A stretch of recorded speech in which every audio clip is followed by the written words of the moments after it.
नमस्कार साथियों, आज हम लोग बातचीत करेंगे लालू प्रसाद जी की कार्यशैली से क्षुब्ध होकर माननीय नेता नीतीश कुमार जी ने पुनः दूसरी बार 27 अप्रैल 1994 को दिल्ली से पत्र लिखा है और उस पत्र में जो जिक्र किया गया है वह बहुत ही रोचक है। रोचक इसलिए मैं कह रहा हूं कि माननीय संसदीय दल के उपनेता, जनता दल के राष्ट्रीय महासचिव श्री नीतीश कुमार जी ने इसके पहले भी श्री लालू प्रसाद जी को सरकार के कामकाज और संगठन के बारे में सुझाव देने के लिए पत्र लिखा था, लेकिन उस पत्र के बाद केंद्रीय नेतृत्व के द्वारा एक सरकार और संगठन के बीच समन्वय स्थापित करने के लिए समिति बनाई गई थी। उस समिति के बाद भी लालू प्रसाद जी के रवैये में कोई सुधार नहीं हुआ। उसके बाद नीतीश कुमार जी ने संगठन में यानी जनता दल के बिहार के संगठन में चुनाव कराने के लिए भी दबाव बनाया, लेकिन मुख्यमंत्री लालू प्रसाद जी ने इन सभी आग्रहों को दुराग्रह में तब्दील कर दिया। तब उसके बाद 27 अप्रैल 1994 को दिल्ली से बिहार के मुख्यमंत्री लालू प्रसाद जी के लिए पत्र लिखते हैं और उस पत्र में बिहार में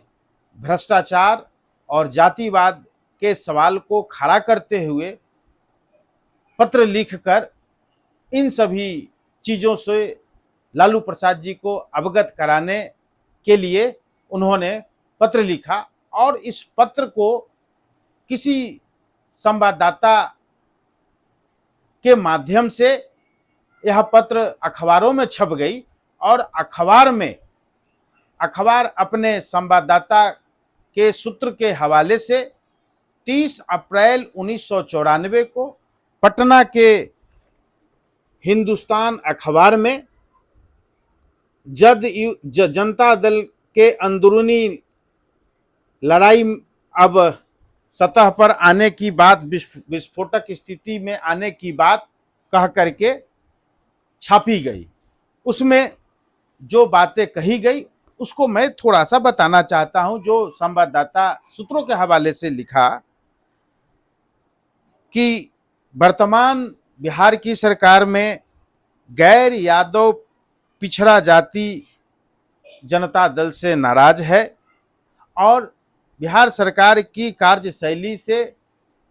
ये सारे लोग क्षुब्ध हैं और श्री नीतीश कुमार ने इन स्थितियों को देखते हुए, जैसा कि रिपोर्ट में बताया गया है, एक अलग से सांसदों का गुट बनाने की भी खबर इस अखबार के रिपोर्ट में छापी गई है। जब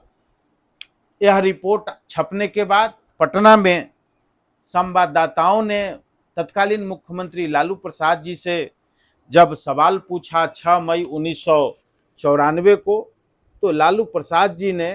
सांसद नीतीश कुमार जी के द्वारा उनके लिए लिखे गए पत्र को मिलने से ही इनकार कर दिया और कहा कि उनके द्वारा लिखे गए कोई भी पत्र मुझे प्राप्त नहीं हुए हैं, इसलिए मैं इसके बारे में ज़्यादा कुछ बता नहीं सकता हूं, ज़्यादा कुछ कह नहीं सकता हूं। तो इस प्रकार मुख्यमंत्री लालू प्रसाद जी ने सवालों को टालने की कोशिश किया, लेकिन नीतीश कुमार जी अब निर्णायक लड़ाई की दिशा में आगे बढ़ चुके और इस पूरे घटनाक्रम की आगे क्या परिणति होती है हम आगे की वीडियो में आगे बताएंगे। साथियों, नमस्कार।